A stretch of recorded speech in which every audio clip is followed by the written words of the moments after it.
Hi అండి అందరికీ. అందరు బాగున్నారా? చూడండి, ఈరోజు నేనైతే ఎంతో టేస్ట్గా అయితే బెల్లంతో అయితే బొరుగులు ఉండలు అయితే చేసేసాను. మా కల్లా అయితే బొరుగుల ఉంటలు అంటారు, మీ కల్లా ఏమంటారో కామెంట్ చేయండి. మన ఛానల్ని కొత్తగా చూస్తున్న వాళ్ళైతే తప్పకుండా అయితే సబ్స్క్రైబ్ చేయండి. చూడండి, ఎంతో అంటే చాలా టేస్టీగా, పిల్లలు కూడా చాలా ఇష్టంగా తినేటట్టుగా చేశాను. మీరు కూడా చేసేయండి. పిల్లలకి చాలా అంటే చాలా ఇష్టపడుతూ చాలా బాగా తింటారు. ఈ బొరుగులుండలు తినడం వల్ల పిల్లలకి మనం చక్కెరతో చేసిన దానికన్నా బెల్లంతో చేస్తే చాలా అంటే చాలా టేస్ట్గా ఉంటాయి. కాబట్టి చూడండి, పిల్లలకు బలం కూడా. ఫస్ట్గా అయితే నేనైతే బెల్లం అయితే ఒక ½ కిలో అంత కాడి తక్కువ బెల్లం అయితే ఇలా అంతా మెత్తగా అయితే ఒక చిన్నది ఏందన్నా నేనైతే చిన్న రోకలు తీసుకొని అంతా అయితే ఇలాగైతే మెత్తగా అయితే నలగొట్టుకున్నాను. చిన్న రాయితో దేంతో అయినా కానీ మెత్తగా ఇలా చేసుకోవాలి. తర్వాత స్టవ్ వెలిగించి పెనం పెట్టి అందులో మనము మెత్తగా ఇలా దంచుకున్న బెల్లం అంతా దాంట్లో వేసుకోవాలి పెనంలో.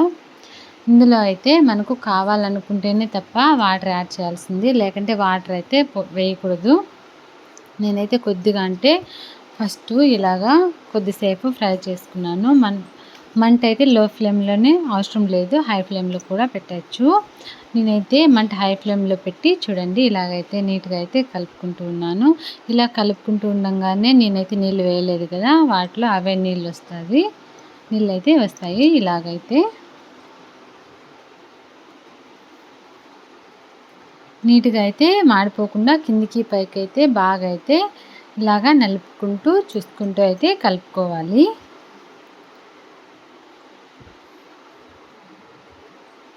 మనం అవసరం అనుకుంటేనే తప్ప నీళ్ళు లేకుంటే యాడ్ చేయకూడదు. నేనైతే కొద్దిగా అంటే ఒక గుటికడన్ని వాటర్ అయితే యాడ్ చేశాను. చూడండి, ఇలా కలుపుకుంటూ ఉండగా ఒక 10 మినిట్స్ పడుతుంది మనకి పాకం వచ్చేకి. ఇలాగనే నీట్గా గడ్డలు ఉంటాయి కదా బెల్లంలో, అవైతే నీట్గా ఇలా గంటితో ఇట్లా గట్టిగా ఒత్తడం వల్ల అవన్నీ కరిగిపోతాయి. ఇలా ఇక్కడ చూపిస్తున్న విధంగా ఇలా గట్టిగా ప్రెస్ చేస్తూ మనం నీట్గా అయితే కలుపుకోవాలి. నేనైతే మంట అయితే హై ఫ్లేమ్లో పెట్టాను. గ్యాస్ హై ఫ్లేమ్లో పెట్టడం వల్ల మనకైతే ఈజీగా అయితే ఇది పాకం అనేది వస్తుంది. తర్వాత మనము ఒక ప్లేట్ తీసుకొని అందులోకి వాటర్ పక్కన ప్లేట్లో పోసుకొని పక్కన పెట్టుకోండి. చూడండి, ఇక్కడ చూపిస్తున్న విధంగా మనము పాకం అనేది అందులో వేస్తే అది గట్టిగా, అది ఇక్కడ చూపిస్తున్న విధంగా ఇలా గట్టిగా అయితే రావాలి. తర్వాత ఇలా గట్టిగా వచ్చిన తర్వాత స్టవ్ ఆఫ్ చేసి పక్కన బొరుగులు తీసి పెట్టుకున్నాం కదా, అవన్నీ ఇందులో వేసేసి నీట్గా అయితే మిక్స్ చేసుకోవాలి.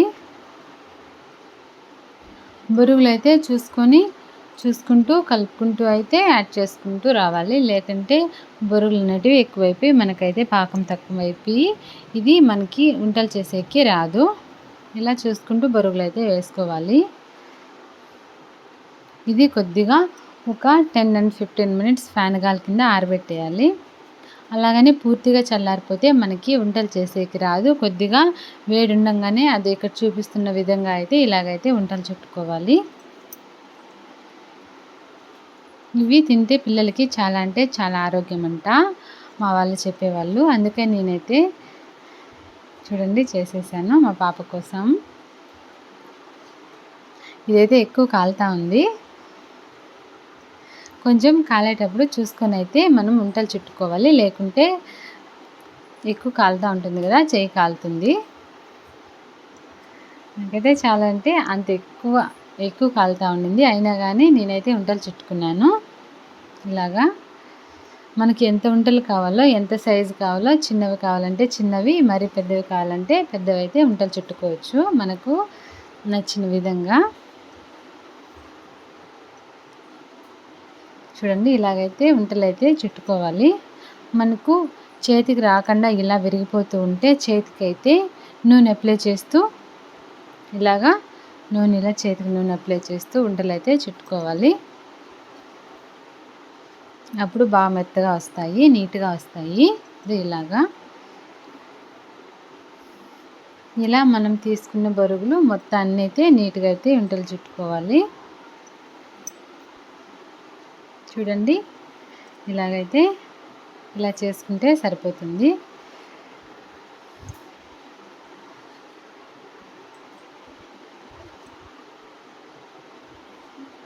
నేనైతే మొత్తము అన్నిటినీ ఇదే విధంగా అయితే చుట్టుకున్నాను.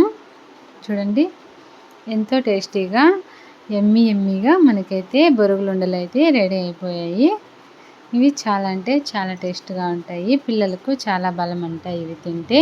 ఎందుకంటే బెల్లంతో చేస్తాం కదా, అందుకోసము. చక్కెర కాడికి బెల్లం చాలా మంచిదంట కదా. పిల్లలు కూడా చాలా అంటే చాలా ఇష్టంగా తింటారు. పిల్లలకైతే ఇవి స్నాక్స్ కూడా అవసరం లేకుండా వీటిని నీట్గా అయితే తింటారు. చూడండి నేను తీసుకున్న బెల్లానికి నేను తీసుకున్న బొరుగులకైతే ఒక 20 అయితే వచ్చినాయి నాకు ఈ బొరుగులు ఉండలు అనేటివి. Thank you for watching.